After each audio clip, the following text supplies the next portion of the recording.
Alright, what's up YouTube? My fellow truckers and fellow soon-to-be truckers.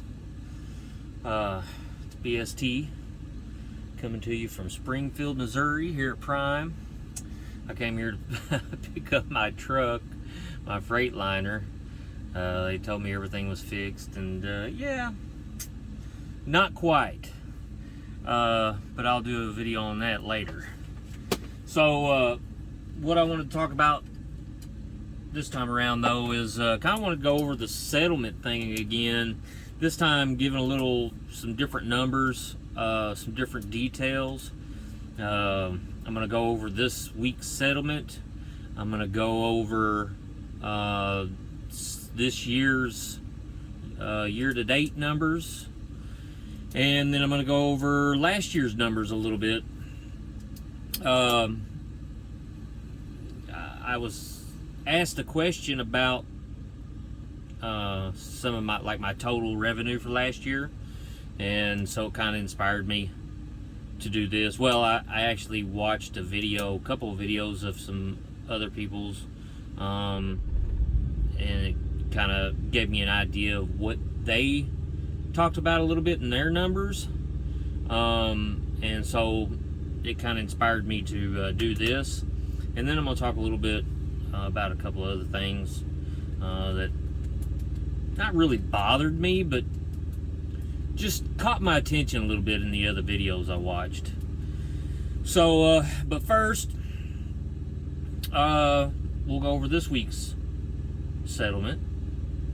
So, this week's total revenue was $8,730. Now, that's not counting the change. Well, yeah, kind of counting the change. It's a little over $8,730, but we're just gonna say $8,730. Now, the revenue from the freight was $7,404.73. The revenue from the reimbursements and discounts, because you get fuel discounts, and you get so you get some money back on those things. Like when you go and buy fuel, you don't get the discount at the pump, you get the discount afterwards. So the revenue I got from those discounts was $1,325.60. Like I said, comes to a total of $8,730. Then, of course, you have your deductions, all your fuel tax, reefer and truck, your fuel expenses, reefer and truck, all your fixed costs. I've went over this in my prior video. All your fixed costs, so your truck payment, APU rental, permits, easy pass payments, occupancy payments, all your fixed costs. And then I had two extra costs in this week's settlement, and one of them is going to be a reoccurring. It's coming out in payments, but those two costs, one's a claim payment from when I got hit by the lightning. So of course I had to pay insurance claim. Now they're taking that out in payments. Not sure why, but doesn't bother me. I'll be all right. I'm fine with that. But the claim payment was $125 this week, and the repair, which was for my batteries on this International, was $111.29. So those are two extra costs that came out this week. My total deductions for the week was $4,205. Now, my total amount that was deposited into my account, so this is before taxes are taken out, because I'm a lease operator, so I pay taxes quarterly, and I've already paid this quarter's taxes. So this is what goes into my direct deposit into my bank account, or like I've said before, in my pocket. What I walk away with is $4,575.40. Now, I ran 3,701 miles. Now that seems like a lot of miles. So I'll explain a little bit on that here in just a second. So 3,701 miles. Now, you take the total of what was deposited into my bank account. Ooh, lightning. Oof. Just talking about my truck getting hit by lightning. So you take the amount that was deposited into my bank account, and you divide that by the miles, 3,701 miles. You come to $1.23 a mile is what I made for the week. Now I'm going to explain why I ran so many miles, and kind of explains why my revenue was so high for the week, because it doesn't work out this way every week. My very first load of the week I picked up last week. What was that, like Tuesday, something like that, and I think it delivered on Thursday. Yeah, picked up on I think Tuesday and delivered on a Wednesday. So that's why because that load goes on this week. So that's why I've got 3,701 miles. Now I didn't really run that many miles for the week, but you go by the loads, you know what I mean? So but with all that, from last Tuesday to the last load, which was Wednesday morning, on this settlement, might have been Monday evening I picked that load up. But anyways, so it's more like 8 days, maybe a little over 8 days. But anyways, I averaged $1.23 a mile. Pretty good, especially after expenses and having 2 extra expenses on there. The repair to my batteries and the claim payment. I still averaged $1.23 a mile for the week. Now I'm going to go over so far what I've got for the year to this date. So far this year, counting my other truck, this was kind of hard to do because I had to look at my other truck and all the numbers underneath it, and then everything underneath this truck. And then it's fixing to switch back if they ever get my other truck ready. So anyways, total miles for the 2 trucks, 19,918 miles. Total revenue, $40,563.21. Now this is only about 16 weeks, remind you. After expenses, $18,573.79 is what I walked away with. So that's what went into my bank account. That's 0.93 cents average a mile. Now, speaking of that, I again have some extra expenses in there that I didn't really have last year. Last year I had a pretty good year. I didn't have no breakdowns, really wasn't in the shop. I mean, just PMs, you know, oil changes and things like that. So, you know, this has already been kind of a rough start to the year for me. I've been backed into twice, and then hit by lightning. My truck was hit by lightning. So, you know, I've acquired a little extra expense in here. So 0.93 cents a mile. If I didn't have those extra expenses, I'd be averaging over $1 a mile, most likely, or right at $1 a mile. That's pretty good after expenses. I mean, you could say maybe I have a few other possible out-of-pocket expenses. I may have bought a scale ticket, couple scale tickets maybe, but it's not enough. I really haven't spent quite enough yet this year on anything to bring that average down. So I mean, if you want to say maybe 90 cents, maybe a little under, but so far averaging 0.93 cents a mile. That's so far for this year. Now let's talk about last year. I had 7 weeks off, so I only worked 45 weeks. My miles, total miles, was 112,918 miles. My total revenue was a little over $205,000. That's before expenses. After expenses, I grossed $87,868. That is 0.778.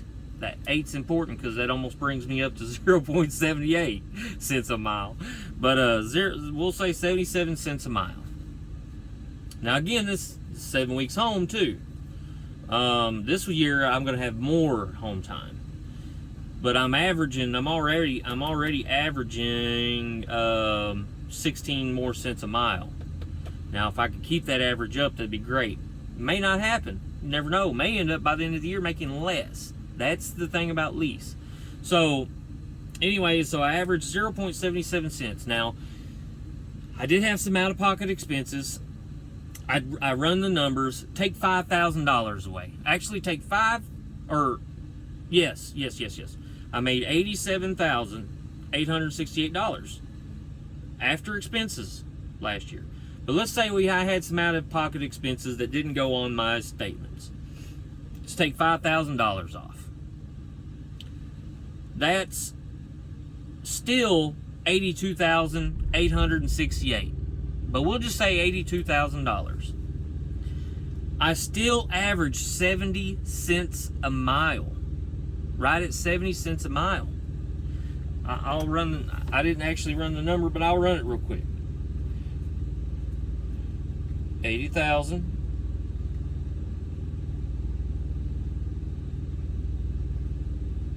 divided by 112,918 miles. Yeah, actually nearly 71, but we'll say 70 cents a mile. That's still 70 cents a mile. That's pretty good. I mean, just think. Even if you take, $7,868 off that for out-of-pocket expenses, I still made $80,000. Did I buy food and stuff? Of course, you got to eat. Yeah, sure did.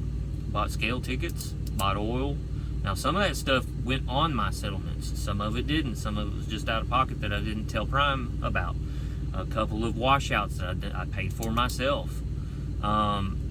So, and 7 weeks home time. That's nearly 2 months of home time. This year, I'm probably going to be pushing 2.5 months, close to 10 weeks, maybe more. But still, that's a month and a half of, a little over a month and a half of home time, nearly 2 months. One of the things that I wanted to talk about with this whole ordeal is one of the videos I watched. It was a company driver. And this company driver, the tone that they took was almost as if they really had an agenda and a point to prove. So it made me feel like that somebody, maybe some lease drivers, owner-operators, I don't know, maybe boasted and bragged or made them feel lesser or maybe poked fun at them. And if that's the case, if they was made fun of or poked at, that sucks, because that's not cool. You know what I mean? Everybody, that's what makes us all great, is that we're different. We like different things, and that's what makes Prime so great, is that the opportunities are different. You want to be a company driver? You can be a company driver. That's great. You want to be a lease driver? You can be a lease driver. That's great. You want to be a fleet owner? You can grow your own fleet. It's awesome. And that's what's amazing about this place. So for someone to be picked on because they're a company driver is just, that's stupid. I don't understand it. I really don't understand it. But this company driver, I felt like was firing back. That's what, it's what it kind of sounded like to me. And so they were, they basically, you know, they're kind of like gross at the end of the year was, they were averaging around 60 cents a mile. And that's good for a company driver, because not all of them do that. Here's the thing though, is it was like they took a lease operator's year to date, you know, year end settlement, and they kind of broke it down, and that person was averaging in the 60s, 60 something cents per mile. And I thought, okay, no, that's just one driver. Not all of us average that. Some average more, some average less. Nobody's is the same. There's no, I guarantee you there is not one identical settlement out here. It's going to be off by some. It may be $1, it could be $100, could be $5,000. It's going to be off. We don't know how long that, how much, I mean, a person takes home, goes home. That's going to affect things. Maybe they ran into some troubles, you know, when it comes to a lease operator, and so it costs you some downtime, some home time. You know, you just never know. So it's not like that every year, and it's not like that for every driver. You can take a driver that had a perfect year and compare it to a driver that had a perfect year. But because they ran different loads and maybe had a different dispatcher, and you know, one had a more knowledgeable dispatcher, was able to pull some better loads out, you know, you just don't know. So to compare those is, it's, to me, it's not really comparable. It's not that comparable. So I don't know. It was kind of funny. So I'll say this though, and I've said it before. Prime is about 85% lease, if I understood this correctly. 85% lease drivers and 15% company. So you can't tell me that these lease operators are not making money and are not happy. Because if they wasn't, they wouldn't be leasing. They would all go company. I mean, if I was out here and I wasn't making more money than I would as a company driver, I would just go company. You know? And that's the thing, is some years, if you have a bad year, you're probably not going to make any more than a company. But right now, I'm making more than a company. And another thing that person brought up was per diem. They added per diem to their gross. Now, I feel like that's not quite fair, but if you want to talk per diem, let's talk a little bit about per diem. Company drivers, they get theirs in their settlement. They get a chunk of that money and it goes into their settlement. As a lease operator, mine, I still get per diem. I just get to claim mine at the end of the year on my taxes. Guess how much per diem I got to claim at the end of my taxes last year? $16,000, actually more than this. I just rounded down. $16,600. So I still get to count my per diem. It just comes out a different way. I don't get it through the week. I just get to count it off my taxes. So that's why I feel like that's not quite fair to count the company driver, to count their per diem, because I get mine through a tax break, so I don't have to pay as much taxes, where they get theirs through a reimbursement process weekly. So, you know, at the end of the day, I spend money on food, they spend money on food, I get to take mine out on taxes, they get a little bit back on their settlement, on their paycheck. But, you know, we still both get per diem, so I kind of feel like that's a little bit of a weak argument there on that subject, which, not saying an argument, shouldn't say it that way, because, again, to badmouth anybody, whether you're a lease driver or a company driver, I don't feel like that's right. I don't feel like that's what we should be about here at Prime, but you're always going to have them a-holes that do that. They want to make, I've had drivers get on the CB and tell me, you know, like how stupid I am. You know, I had a flatbedder one time, told me I was in the way, and that I was slow, and he passed me, and he was talking about how great he was, and talking about how great the load he was carrying was, because it was steel. He said, I'm hauling 40,000 pounds of steel. And he said, you know, you're over here hauling your little measly 15,000 pounds of whatever. And I was like, dude, I'm hauling 43,000 pounds of food. Food's more important than steel. When things go down, food is what people are going to need. They're not going to need steel. Building stuff is going to kind of fall off, you know, so it's less important. But he was one of them type of people. He was an a-hole, and he wanted to boost himself up, and that's fine. I'm whatever. Whatever. But yeah, so you know, I just felt like that was an unfair comparison by that person. Then they talked about how, oh yeah, and I don't have no risks, and you know, I can just get out here and drive my truck, and you know, blah blah blah. Well, that's fine. That's fine. Like, I didn't feel like they had to, again, say it the way they did. I felt like they had, held some kind of grudge. It's nothing like that. That's what's great about Prime. If you want that comfort bubble, if you want to be in that bubble and you want to feel comfortable and you don't want all that risk and responsibility, then be a company driver. If that's what you guys want, do it. Go out there and be a company driver. Nobody should be discouraging you from that at all.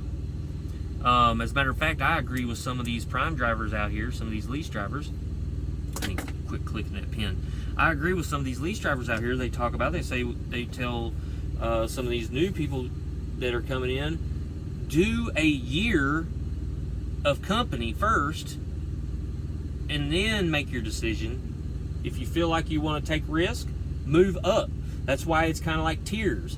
You got company driver, and then if you decide, hey, I want to go further, I want to start my own business, you know, and get my own truck and maybe own my own fleet.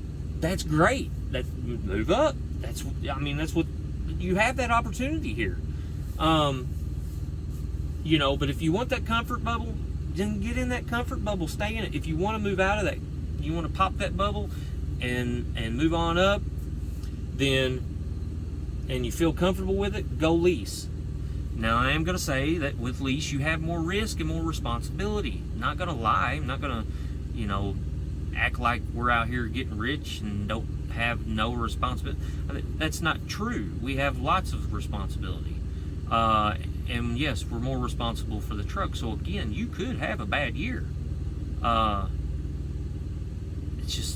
That's life, man. That's life. Everything you do in life, you're going to have ups and downs. It's just part of it. So, if you got to get past that. You got to get past that if you want to, move up the ladder. And then your next step is buying your first truck. And here's where it gets good. See, this is what they didn't talk about. This person didn't talk about.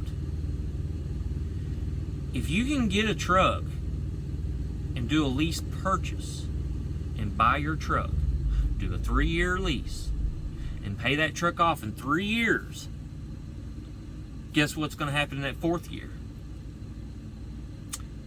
All profit, baby. All profit. Yeah, you're still going to have fuel expense, fuel tax, permits, going to have to change your tires, which you still got a tire account for that, so that's already coming out. That's what's beautiful about how Prime does it, is they take a little bit out of your settlement and you don't miss it. And then when it comes time to put them new tires on, guess what? It comes out of that. It comes right out of that. And that's what's good about an emergency fund too for some people. Like I said, I'm a good money manager, so I don't feel like I need it. But who knows? One of these days I might think the other way on that. But yeah, you know, you're still going to have maintenance and stuff like that. Things are going to break down and fix. But once you get that truck paid off, and that after that three years, that fourth year, it's going to be all profit. I made $205,000 last year. 54,000 of it was truck payments. That's 52 to 54,000, depending on what your payment's going to be, that you get to keep. So instead of me making 87,000, well, we'll like say let's subtract 7,000 whatever from that, and we'll just say I made an even 80,000. Now, add 50,000 to that. That's $130,000 that I put in my pocket. Now, yes, I'll have to pay more tax on that, because with a truck payment, you know, you're tax deductible. But still, that's 50 some odd thousand more dollars, man. That's over. I would have made $130,000 last year. So you got to think about it. You got to think about it in that context. You know, like, once you become a lease driver, you lease for a little while, you feel like you want to buy a truck and move up because you started your business, buy that truck, pay it off 3 years, rest the next couple years, you don't have a truck payment. I forget how long you can run a truck here at Prime, but I think it's up to around 6 to 8 years. So just think, you pay it off in 3, and then the next 3 or more years is all profit. It's all going in your pocket.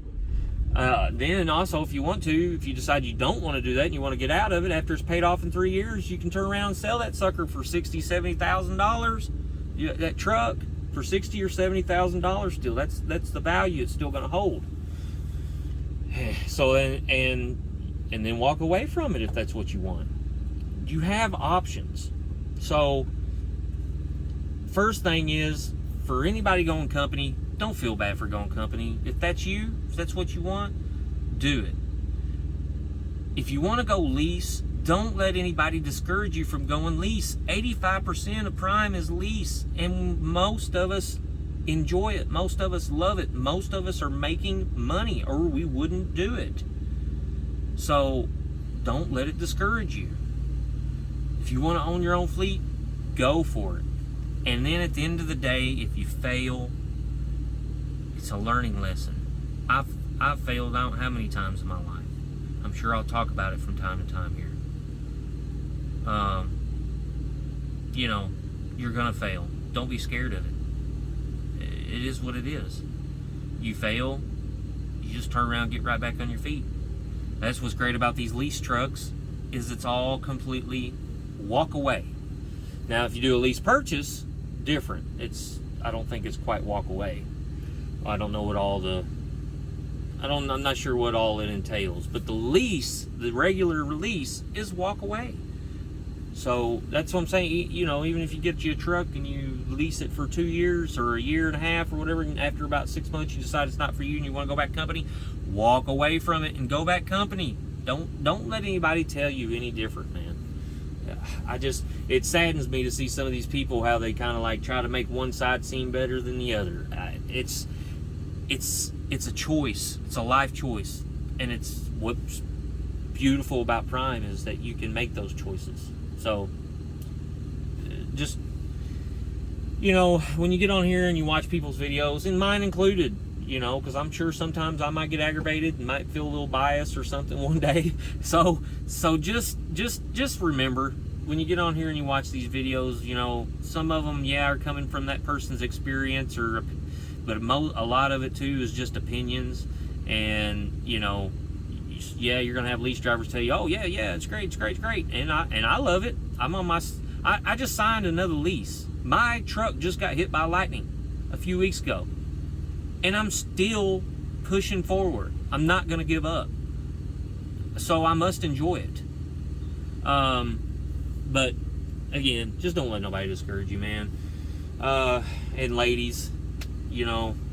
So, but